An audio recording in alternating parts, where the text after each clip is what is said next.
Shalom, kita berjumpa pada kesempatan hari ini dan kita akan merenungkan sedikit firman Tuhan bersama saya, Pendeta Eri. Eri, engkau rumah iman. Dan kita akan bicara kembali tentang serial materi iman. Mari kita berdoa terlebih dahulu. Bapa di surga, kami bersyukur untuk hari ini kami akan mendengarkan renungan firman Tuhan. Tuhan bicara, sampaikanlah pesan Tuhan bagi kami sekalian, bagi kami yang membuka, menyaksikan channel ini. Kami boleh dapat kekuatan, bahkan lawatan, mujizat bagi kami sekalian. Dalam nama Yesus, haleluya, amin. Iman artinya percaya dan taat. Mari kita buka Ibrani 11 ayat yang pertama. Dikatakan demikian, Ibrani 11 ayat yang pertama, iman adalah dasar dari segala sesuatu yang kita harapkan dan bukti dari segala sesuatu yang tidak kita lihat. Amin. Kehidupan kekristenan adalah sebuah perjalanan iman. Oleh karena itu, kita harus membangun iman dari hari ke hari, dari waktu ke waktu melalui perenungan firman Allah, firman Tuhan. Karena di dalam kitab Roma pasal 10 ayat 17 dikatakan iman timbul dari pendengaran dan pendengaran oleh firman Kristus. Jadi iman timbul dari pendengaran. Pendengaran dari mana? Pendengaran oleh firman Kristus. Jadi iman kita dapat timbul, bisa bertumbuh, bisa kuat dari hari ke hari, itu karena firman Tuhan.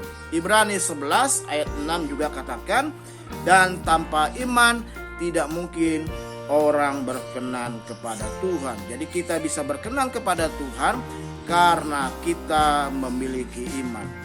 Dalam pasal 11 dari kitab Ibrani ini, Alkitab memberikan teladan hidup melalui tokoh-tokoh iman.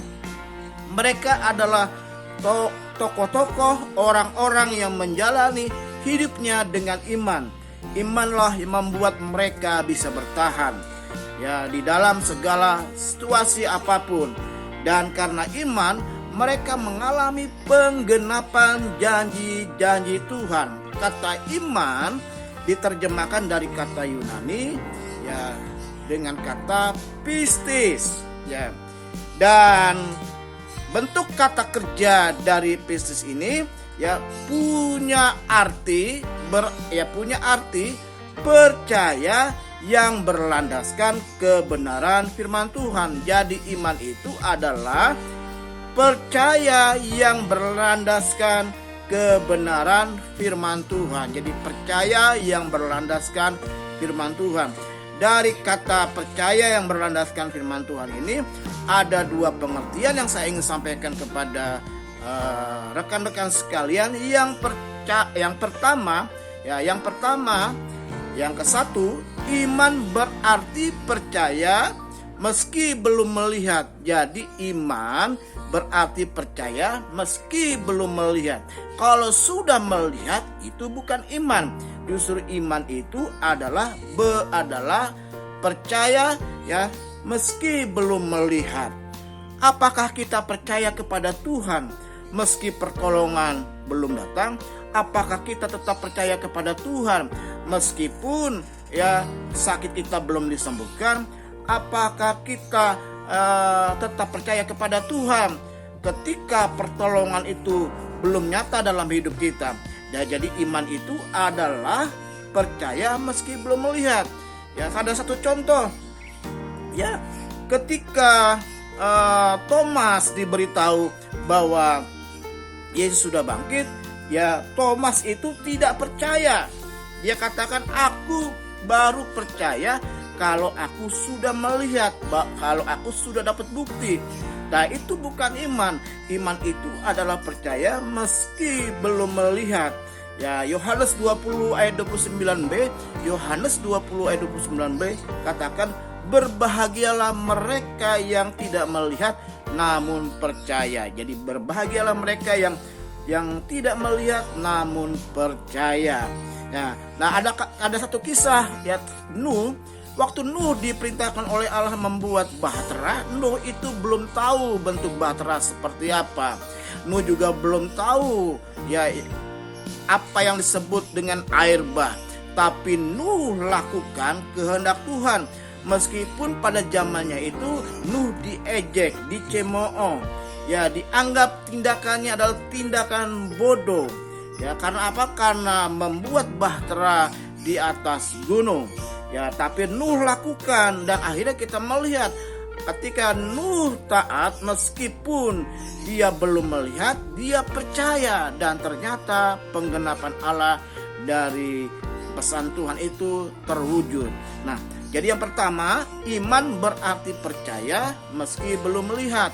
Yang kedua, iman adalah taat melakukan kehendak Tuhan apapun resikonya. Jadi iman adalah taat melakukan kehendak Tuhan apapun resikonya.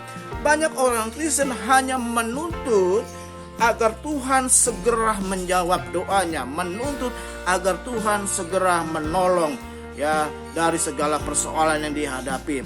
Hanya bisa menuntut kepada Tuhan agar dia mengalami mujizat, mengalami kesembuhan, ya memulihkan ekonominya, tetapi mereka tidak mau melakukan ya dengan taat apa yang Tuhan perintahkan, apa yang Tuhan kehendaki.